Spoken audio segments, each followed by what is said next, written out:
I'm joined by a very special guest for this lovely weekend. Her name, Missy Higgins. Yeah! I can hear people cheering from here. Oh, really?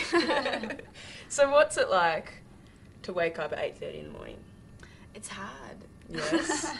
Are I'm you not much of a used to morning it. person I was now? just saying I haven't woken up this early since I was in high school when the dormitory bell rang.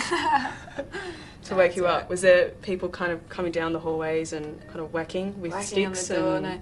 I was actually a prefect in high school, so it was usually me waking up earlier and ringing the bell. Really? For us to wake up, yeah. You know how some schools you have prefects for certain areas? Were you the prefect for music?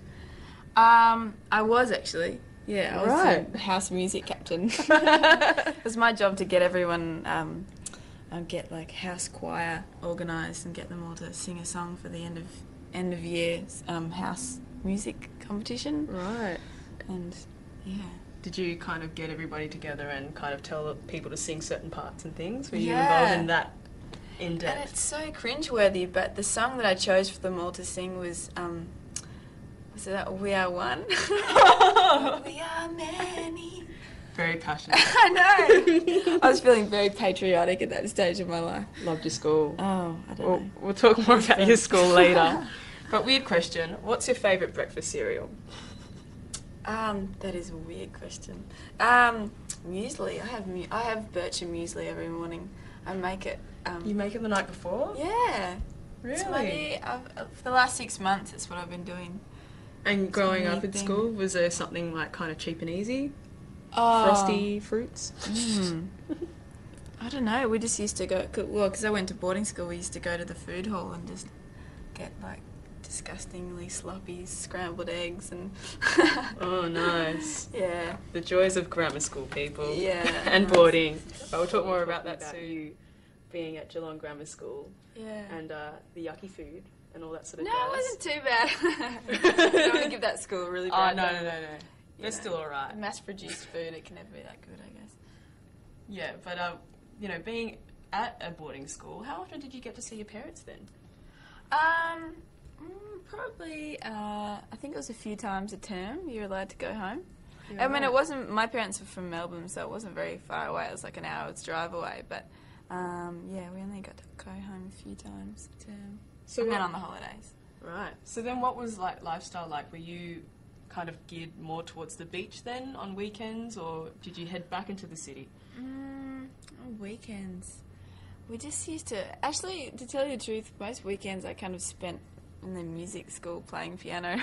Yeah, right. There was this, just near our house, there was a... the music school, which had little dormitory... little kind of soundproof booths with pianos in them. And I used to kind of lock myself away in them all day. I just played. I was one of those loners. Oh, were you? So you went with the in crowd? Maybe a little bit. Huh? You went with the in crowd then? Oh, no, I would never say I was with the in crowd. Really. But, no, I just really loved writing songs at that stage. I was just kind of discovering that I could and that I loved it. And so, yeah, I guess that was my way of expressing my teenage angst. And did you get a chance to head out to see live music yourself and kind of feed off that? Or- Not so much during high school. On the occasions that I did get to go home, I used to sing with my brother's band, which is kind of like it was this kind of jazz funk band that used to play around Melbourne. So, in that sense, I got to see live music because I was part of it. Very cool. Yeah. And your sister's also a part of this creative family. She used to design clothes, right? Yeah, she used to have a label. Well, she still does have. She has a shop called Nicola. She has 2 shops called Nicola in Melbourne, and she used to design her own clothes and swimwear. Mm-hmm. But now she just kind of stocks other labels in her shops. Did she used to make you wear things to events to kind of promote her shop and things like that? No, she never used to. I used to wear a lot of her clothes, but she was never pushing it on me. Oh, please advertise. So what's your personal taste then? In clothes? Yeah. There's a few Melbourne designers I like. I really like Gorman. She's a Melbourne Oh, designer. She's got a shop on Chapel Street that I really love.